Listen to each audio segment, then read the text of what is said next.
It says in the book of Ruth,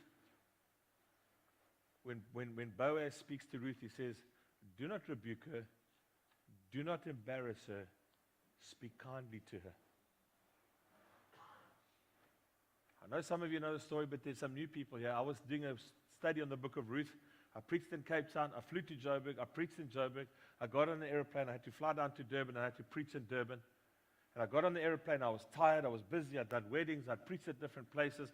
I got on the airplane, and a young American girl who was flying for me came and sat down next to me. And as she sat down next to me, I started to weep. I'm a weirdo.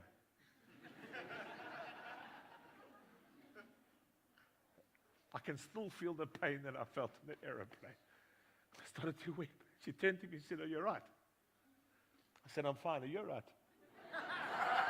It's like, weirdo.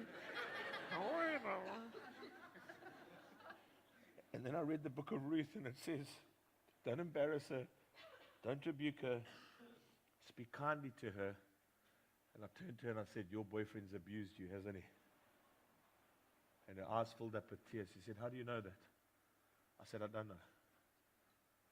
But I said, he's verbally abused you, hasn't he? She said, how do you know that? I said, I don't know. But the Bible says Jesus will never abuse you verbally. You see, Jesus lived under the blessing of his Father's voice from the day that the waters broke.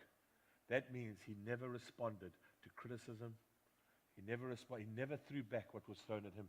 It says when he was accused, the Bible says he remained silent. How many of you remain silent when you're accused? I'll tell you one of the reasons why you can is when you realize that you're blessed from heaven and you're not determined by the labels of this earth. Otherwise, we stone for stone. I throw a stone, you throw a bigger one, I throw a bigger one, you throw a bigger one. And a curse gets pushed over the earth. Hey? That lady's name was Alexi. Alexi. American girl. Didn't know Jesus. But about 6 or 8 weeks later, I was preaching on the Durban station, and I gave an altar call.